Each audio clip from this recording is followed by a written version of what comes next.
चलिए शुरू करते हैं। स्क्रीन विजिबल है सभी को? स्क्रीन विजिबल है भाई? Give me thumbs up. Okay okay चलिए। Good morning students, welcome to Educraft academy, crafting young minds.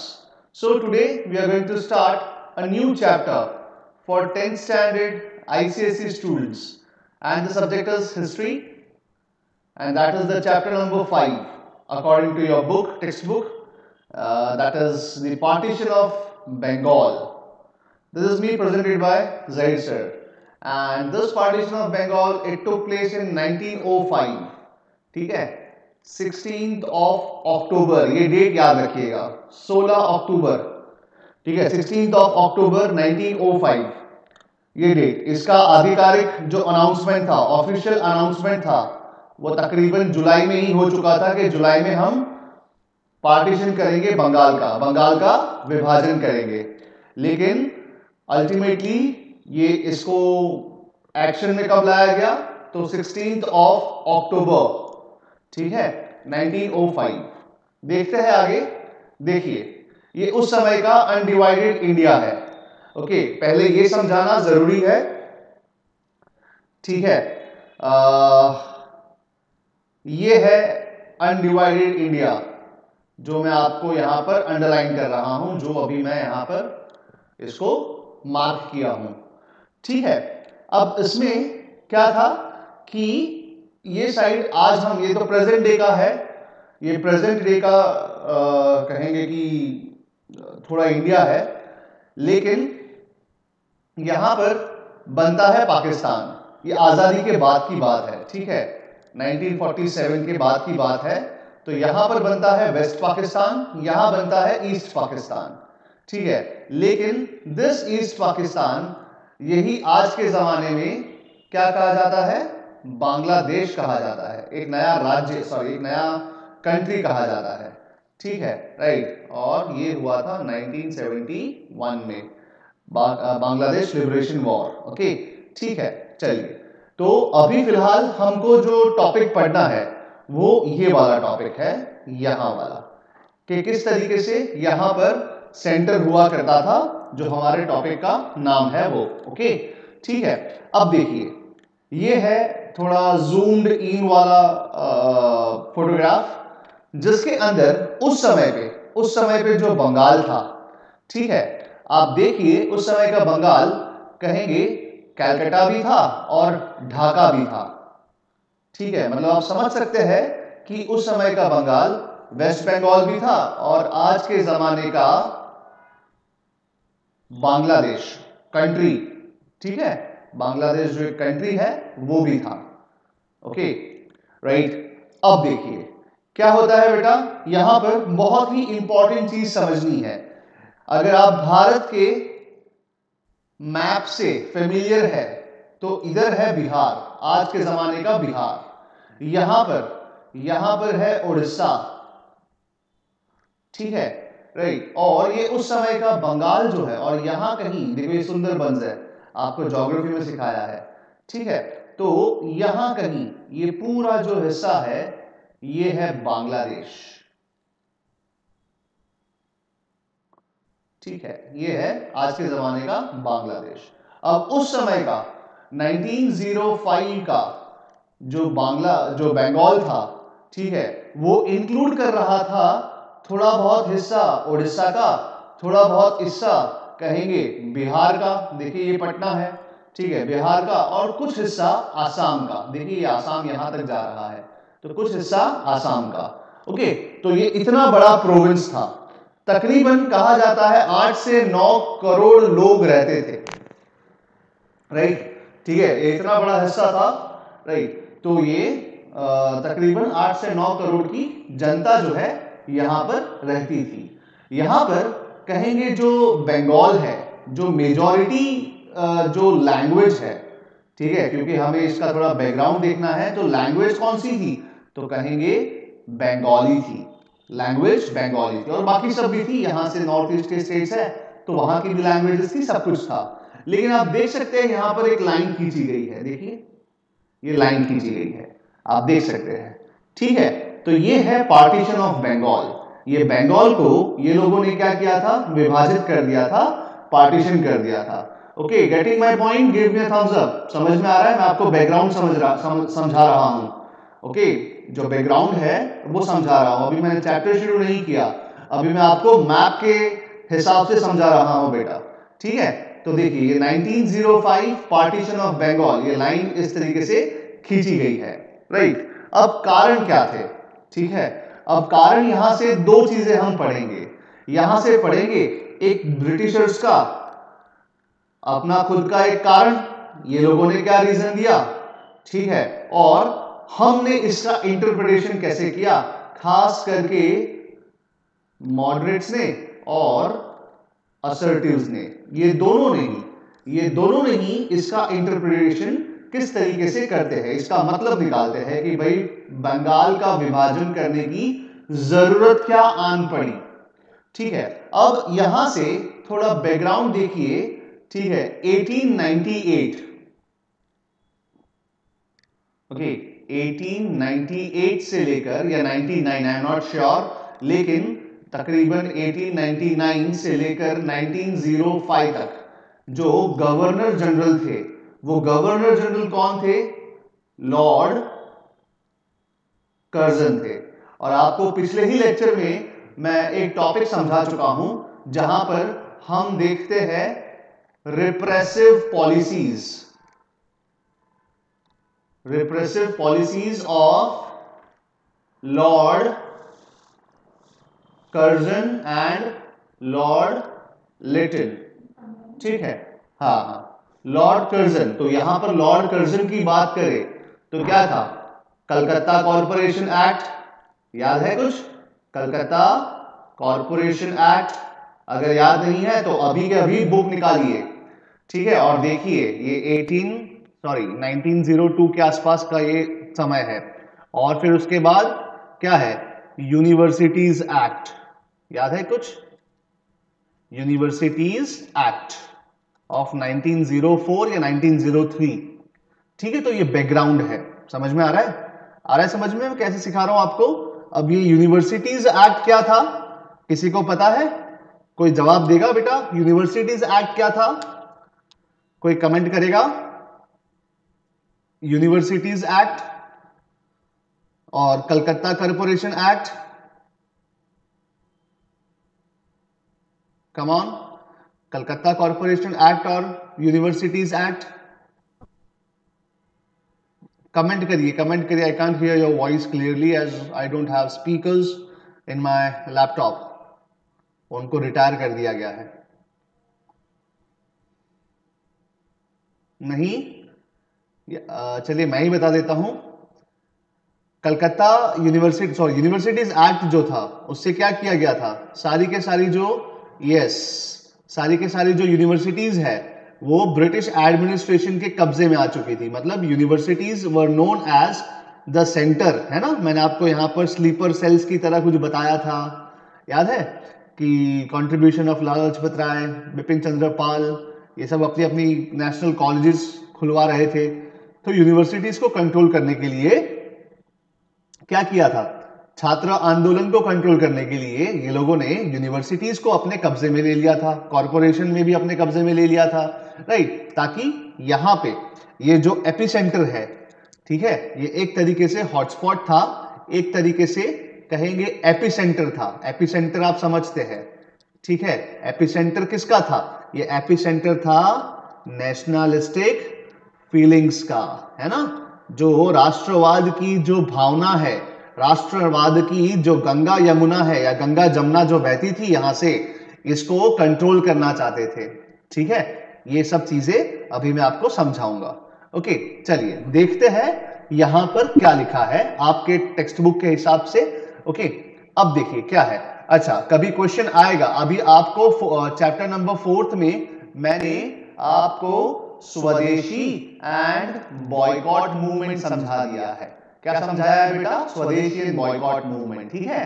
तो बस वो यहीं से शुरू होता है, स्वदेशी and boycott movement. I hope आपको अभी इसका जो मूलतः जो शाब्दिक अर्थ है, जो लिटरल मीनिंग है, स्वदेशी क्या होता है, बॉयकॉट क्या होता है, ये आपको पता है, ठीक है, राइट। तो बस यही चीजें हम यहाँ पर पढ़ेंगे।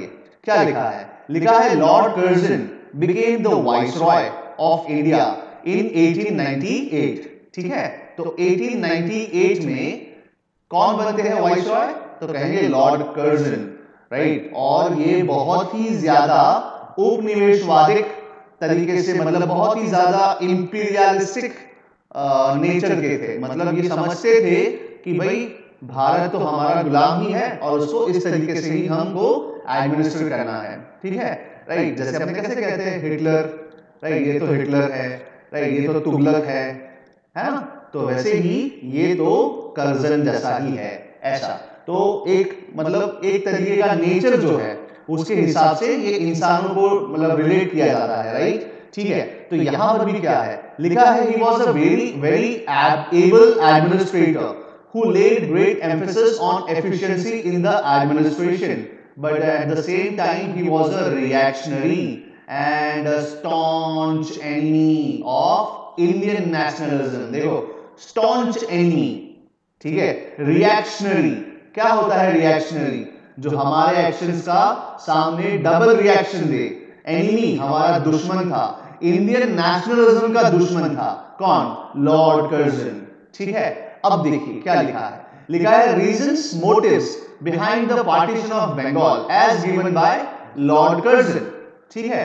तो लॉर्ड कर्जन जो है वो क्या करते हैं, देखिए अब यहां पर है ना 1899 आ गया, यहां पर 1898 है, ठीक है। इसलिए मैंने स्टार्टिंग में ही कहा कि 98 99 के आसपास, टू बी प्रिसाइज 99 ही है, 99 के आसपास लॉर्ड कर्जन जो है वो बनते हैं वाइसरॉय, ओके, ठीक है। तो मैं कहा था, यस, तो कर्जन के हिसाब से, कर्जन के हिसाब से कहेंगे बंगाल को जो विभाजन था, बंगाल का जो पार्टीशन था, बंगाल का जो डिवीजन था, ठीक है, उसके पीछे उनका बहाना क्या था, उनका कहेंगे कि रीजन क्या दिया उन्होंने, ठीक है। तो रीजन क्या दिया? रीजन दिया कि भाई बंगाल जो है, यस यस कल्प मिश्रा, बंगाल जो है, ठीक है, वो बहुत ही बड़ा प्रोविंस है, ठीक है, वेरी लार्ज प्रोविंस। इसके अंदर जो जनता है ये भी बहुत सारी है, अराउंड अबाउट, यहाँ तो मिलियंस में दिया होगा, लेकिन मैं अगर सीधी शाब्दिक अर्थ में कहूँ तो 8 करोड़ के आसपास इसकी जनता है, ठीक है। और आप समझिए इस चीज को कि लॉर्ड कर्जन बंगाल की डेमोग्राफी जानता था। क्या जानता था? बंगाल का डेमोग्राफी जानता था, ठीक है। आपको पता होगा डेमोग्राफी क्या होता है, पॉपुलेशन वाइज, ठीक है, हम जो सेंसस करते हैं उसके हिसाब से, रिलीजन के हिसाब से, लैंग्वेज के हिसाब से, वो पूरा जानता था बंगाल को। तो बंगाल बहुत ही बड़ा प्रोविंस है। ये जो प्रोविंस है, ठीक है, इसको हम ठीक से संभाल नहीं पा रहे हैं, इसको हम ठीक से एडमिनिस्टर नहीं कर पा रहे हैं, इसको ठीक से इसका कामकाज नहीं चला पा रहे हैं। So for the ease of administration purpose, administration के पर्पस से उसको आसान सहूलियत हमें थोड़ी मिल जाए, इसलिए हम क्या कर रहे हैं, बंगाल का विभाजन कर रहे हैं, ठीक है। ये बहाना था, ये क्या था? बहाना था। लेकिन जो रियल मोटिव था, जो रियल मोटिव, जो मेन एम था, वो एम क्या था बेटा? तो कहेंगे जो नेशनलिज्म की जो गंगा जमुना बहती है, ठीक है, वो यहां से ही बहती है ना, ठीक है, यहां से बाकी देश के हिस्सों में, अन्य हिस्सों में जाती है। तो भाई इसको क्या करना है, इसको थोड़ा वीक कर देना है। और आपको पता ही है, आप अगर हिस्ट्री को अच्छे से जानते हैं तो बंगाल ही ऐसा पहला प्रोविंस था, है ना, 1857 के बाद, राइट, सॉरी 1857 के पहले, मतलब 1764, ठीक है, और 1757 battle of Buxar, battle of Plassey, right. तो यहां पर बंगाल इनका हब हुआ करता था, इनका सेंटर हुआ करता था, और ये बंगाल उनके लिए क्या था, एक लेबोरेटरी था, एक कहेंगे कि गिनी पिग था, जिसके अंदर ये लोग बहुत सारे एक्सपेरिमेंट्स करते थे। क्या करते थे? एक्सपेरिमेंट्स। जैसे कि आप देखिए ड्यूअल सिस्टम ऑफ गवर्नमेंट लाया था, पता है आपको, राइट, आपको तो शायद नहीं पता होगा, 8वीं में पढ़ते होंगे, द्विमुखी शासन कहते हैं ड्यूअल सिस्टम ऑफ गवर्नमेंट, जहां पर नवाब के हाथ में कुछ भी पावर्स नहीं, लेकिन नवाब के हाथ में सारे ही रिफॉर्मेशन पावर्स और सारा फाइनेंस वगैरह जो है वो ब्रिटिश गवर्नमेंट के हाथ में, इस तरीके से। तो ये क्या था, एक एक्सपेरिमेंट करने का सेंटर था ये लोगों के लिए। और इस बार कहेंगे लॉर्ड कर्जन क्या करते हैं, एक नया एक्सपेरिमेंट करते हैं। क्या करते हैं, सबसे पहले तो नेशनलिज्म, जो राष्ट्रवाद है, उसकी भावना, उसकी जो गंगा जमुना बहती है उसको तोड़ दो, उसको बांध बना दो, ठीक है। उसका जो फ्लो है उसको खत्म कर दो या तो वीक कर दो। सेकंड चीज क्या करना है, यहां पर हिंदूज और मुस्लिम्स, ठीक है, इनके बीच में दंगे फसाद करवाओ, एक दूसरे का दुश्मन करवा दो इनको, ठीक है, ताकि ये कभी भी आपस में लड़ते रह जाए और कभी भी क्या है अच्छे मुद्दों के लिए ना लड़े। जैसे कि एग्जाम्पल समझो बेटा, कि जैसे मेरी बेबी है, मैं क्या करता हूं, जब भी वो जिद करती है, ठीक है, सपोज कि फॉर एग्जाम्पल वो चॉकलेट के लिए जिद करती है, ठीक है, तो मैं क्या करता हूं, उसको है ना जो है उसको मैं ये कबर्ड के ऊपर बिठा देता हूं, ठीक है, यहां पर कबर्ड के ऊपर बिठा देता हूं, राइट। अब वो क्या करती है, अब वो चॉकलेट के लिए जिद नहीं करती, ठीक है, अब वो जिद किसके लिए करती है पता है, जिद करती है कि मेरे को कबर्ड से नीचे उतारो। समझ में आया, फिर मैं चॉकलेट मांगूंगी। मतलब क्या है, एक मुद्दा, ठीक है, एक मुद्दा खत्म नहीं होता, दूसरा मुद्दा खड़ा कर दो, बस इसी को कहते हैं पॉलिटिक्स। समझ में आया समझ में मैं क्या कहना चाह रहा हूं, आया समझ में? यस, ठीक है, राइट। तो यहां पर भी क्या है, ओके बेटा। तो यहां पर भी क्या है, यहां पर भी यही चीज किया गया था, ठीक है। तो यहां पर कहेंगे कि the reasons and motives behind the partition of Bengal as given by Lord Curzon. याद रखिएगा क्या है, अब मैं पढ़ता हूं, थोड़ा चैप्टर शुरू कर देता हूं। ऑलरेडी आधा घंटा बीत गया और मैंने चैप्टर शुरू नहीं किया है, राइट। चलिए चैप्टर शुरू करते हैं, देखते हैं क्या लिखा है व्हाट वर द रीजंस। हाँ, और इसको स्टार मार्क कर लीजिएगा, ये क्वेश्चन आता है जनरली बोर्ड एग्जाम्स में। Okay, Bengal was partitioned into two parts in 1905 when Lord Curzon from 1899 to 1905 was the Viceroy of India. Various reasons, motives were behind this partition. The first and the main reason, the motive, according to Lord Curzon, was given as administrative necessity. ठीक है, हम इसको ठीक से govern नहीं कर पा रहे, एडमिनिस्ट्रेशन के हिसाब से इसको ठीक से हम गवर्न नहीं कर पा रहे, जनता का ख्याल नहीं रख पा रहे, इसीलिए हम क्या कर रहे हैं, इसका पार्टीशन कर रहे हैं, इसको विभाजित कर रहे हैं। It was said that the province of Bengal was too big to be efficiently administered by a single provincial government. ठीक है, राइट। तो पहला क्या था भाई, बंगाल का जो एरिया है वो बहुत ही बड़ा है, ये प्रोविंस बहुत बड़ा है, इसलिए इसको हम क्या कर रहे हैं, विभाजित कर रहे हैं, डिवाइड कर रहे हैं। ये इनका पहला बहाना था। सेकंड बहाना मतलब वही पॉपुलेशन के हिसाब से, the province of Bengal in those days was a very large one with a population of about 8 crore. कितना? 8 करोड़ की जनता है, and an area about 1,90,000 square miles. सही में बहुत बड़ा एरिया है, ठीक है। इसीलिए it was quite difficult for one lieutenant governor या lieutenant governor to administer it efficiently. ठीक है, और भाई एक ही गवर्नर जो है ये पूरे बंगाल को अच्छे से एडमिनिस्टर नहीं कर सकता। एक तो इसका एरिया बड़ा है, चलो एरिया बड़ा है कोई प्रॉब्लम नहीं है। सेकंड क्या है, इसकी पॉपुलेशन तो देखो कितनी बड़ी है, 8 करोड़ लोग रहते हैं इसके अंदर, तो भाई इसीलिए हम इसको डिवाइड कर रहे हैं।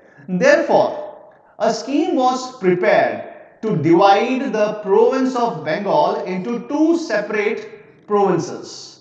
A new province of East Bengal, देखो क्या है, ये ईस्ट है इसीलिए ईस्ट बंगाल, मैंने इसको डायगनली काट दिया, लेकिन क्या है, दो हिस्सों में डिवाइड करूंगा, so this would be East Bengal. And Assam was created by amalgamating। Amalgamate का मतलब क्या होता है, मिक्सिंग, बाय मर्जिंग। ठीक है, अमालगमेट का मतलब होता है by merging. Okay, so by amalgamating Assam, Chittagong and 15 districts of Old Bengal. ठीक है, तो ईस्ट बंगाल में क्या क्या था? तो कहेंगे पार्ट्स ऑफ आसाम, चिट्टागोंग, ठीक है, और दूसरी अन्य 15 डिस्ट्रिक्ट्स थी, ठीक है, बंगाल की। चलिए, the new province was to have an area about 1,06,000 square miles as the population about 31 million, ठीक है, राइट।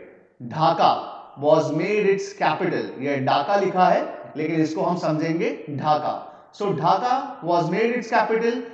अब यहां पर थोड़ा सा मैं क्या करता हूं, इसको हाईलाइट कर देता हूं, ठीक है। क्या है? It had a Muslim majority.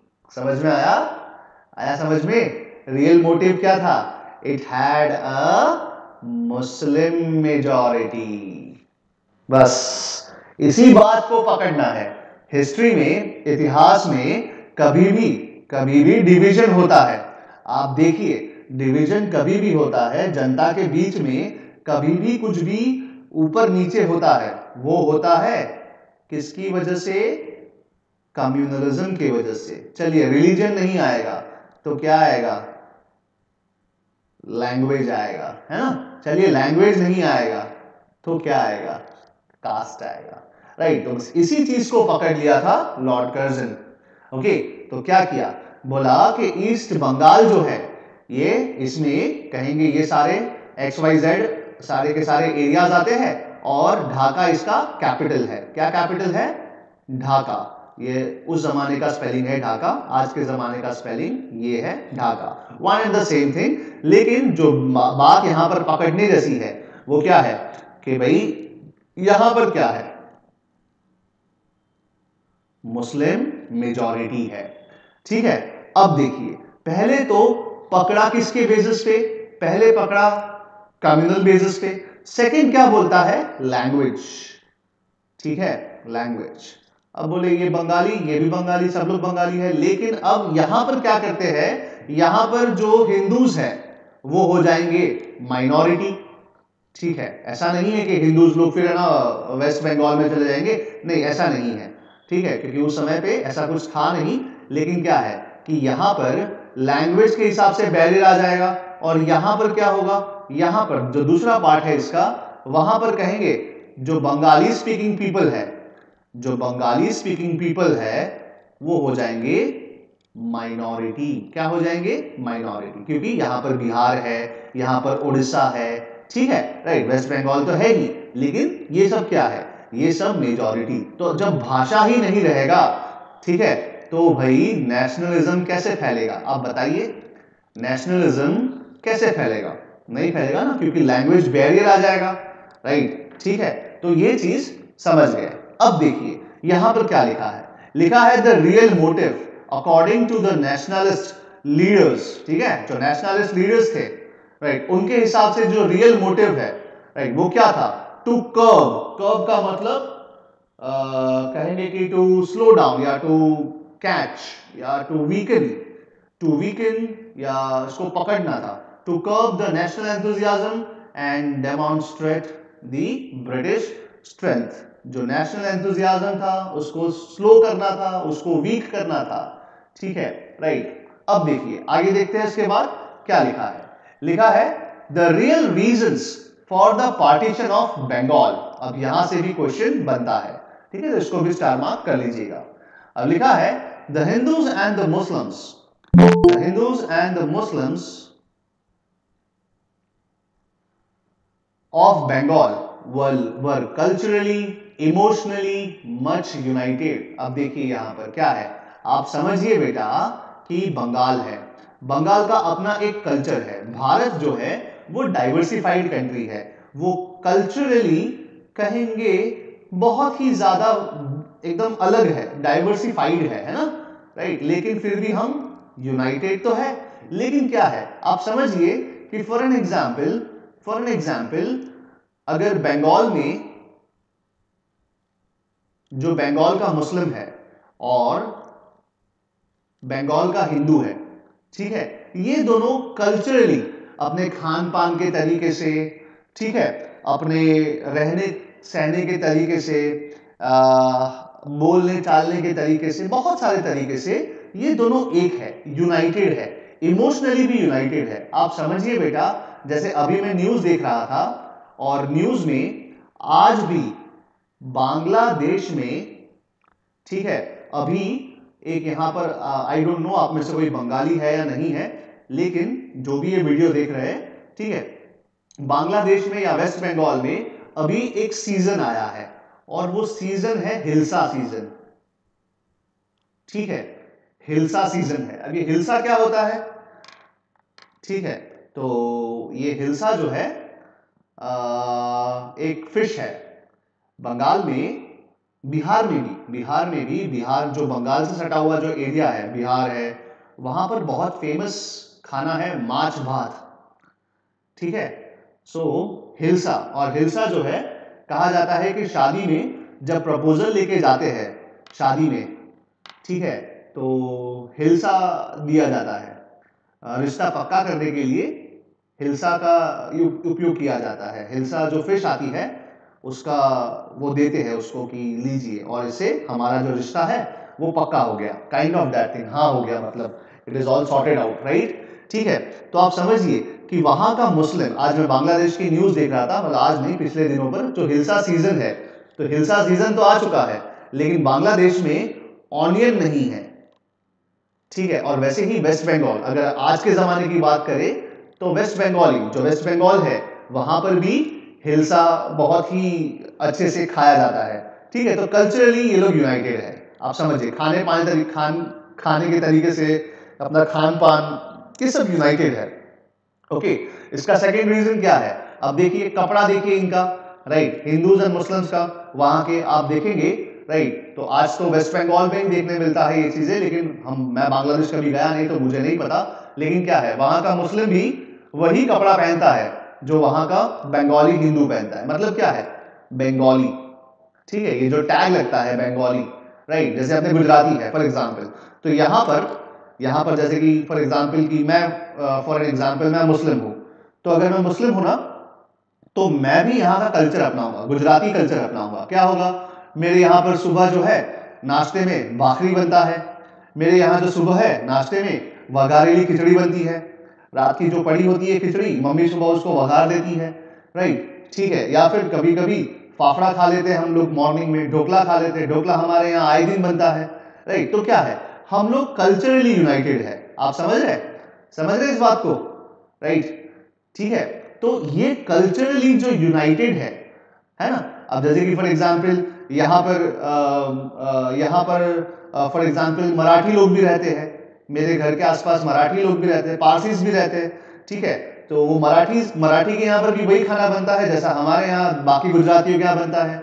जिस दिन मेरे घर पे मीठी दाल बन जाए एकदम बढ़िया से, तो मैं खुश हो जाता हूँ, अरे बाप रे, आज तो गुजराती खाना बनाया है मम्मी ने, है ना। तो हम कल्चरली यूनाइटेड है। नवरात्रि आने वाली है तो बहुत एक्साइटमेंट होता है, उत्तरायण आने वाला है तो बहुत एक्साइटमेंट होता है, दिवाली आती है तो एक्साइटमेंट होता है, राइट। तो ये सब क्या है? हम कल्चरली यूनाइटेड है, राइट। आप समझिए कि जब हम नवरात्रि में जाते थे तो मेरे फ्रेंड्स जो है मुझसे पठानी मांगते थे कि जरूर तेरे पास पठानी है तो देना यार, हमें पहननी है नवरात्रि में, राइट। ठीक है, आई होप आप लोग भी कभी ना कभी पठानी पहने होंगे, या आपको पता होगा कि क्या होता है kurta pyjama and Pathani and all that, right. ठीक है, नवरात्रि के समय पे ज्यादा होता है बॉयज के अंदर, राइट। ठीक है, तो ये चीज, हम कल्चरली यूनाइटेड थे।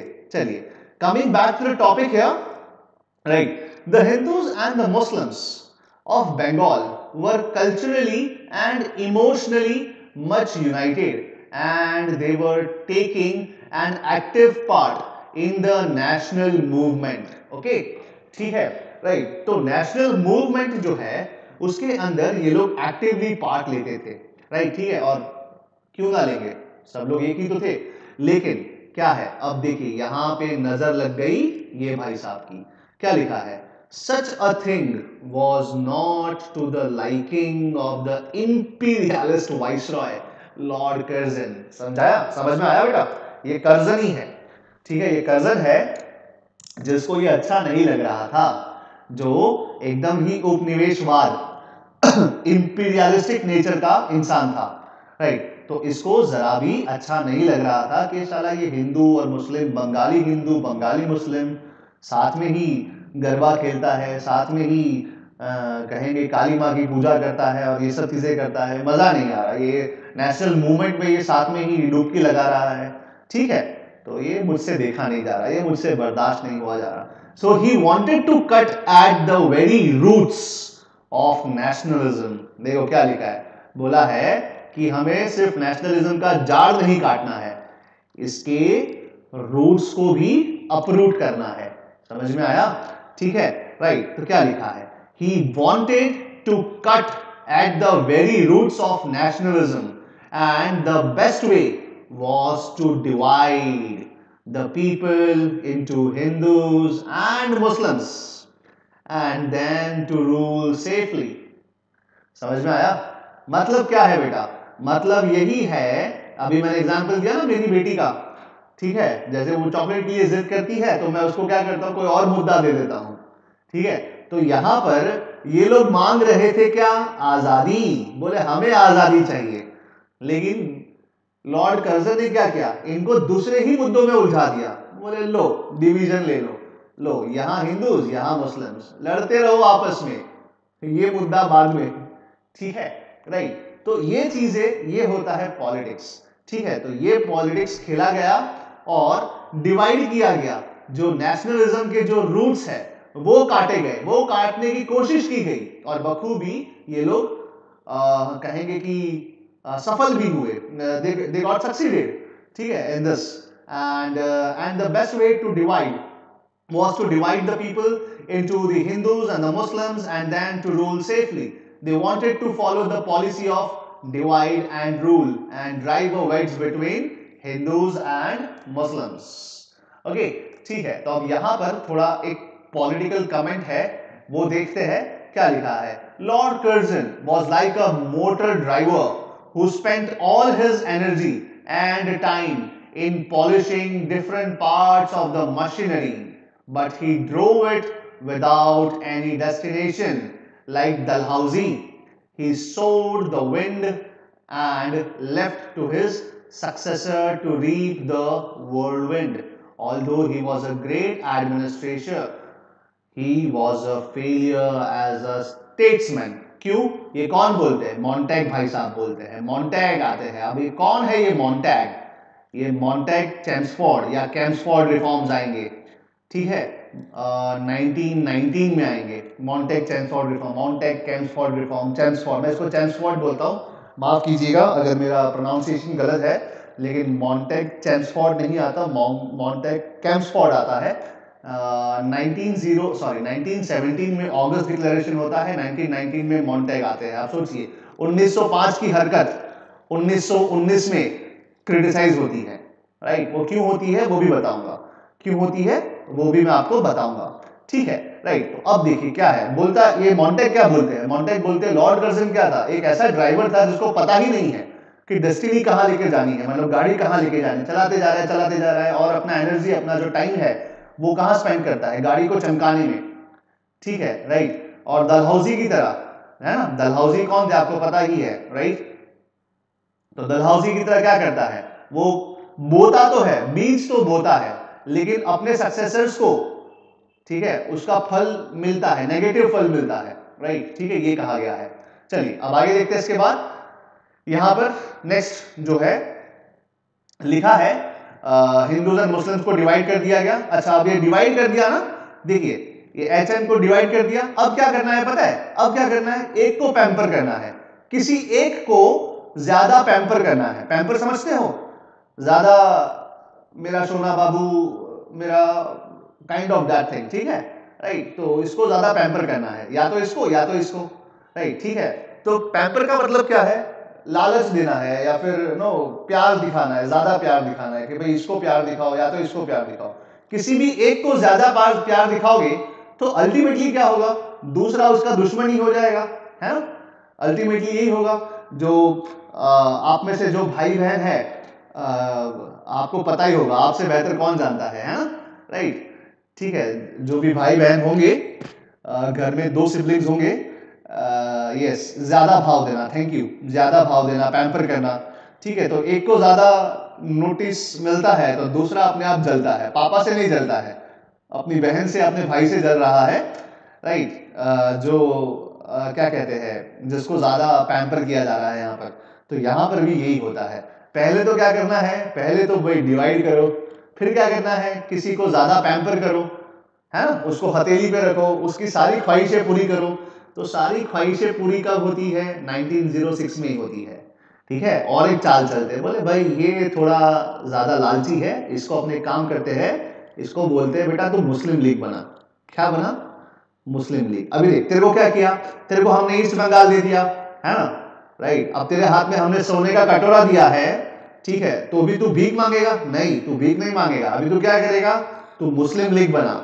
अब मुस्लिम लीग क्या करेगा, बोलेगा भाई अपने ही लोगों की बात करेगा, है ना। और हो गया, कांग्रेस से क्या हो गया, कांग्रेस से, जो कांग्रेस है, जो आईएनसी है, इसमें इसकी जो एकता थी अब वो टूट गई। अब क्या हुआ, पॉलिटिकल पार्टी बन गई, मुस्लिम लीग बन गई। चलो मुस्लिम लीग बन गया, कोई दिक्कत नहीं है।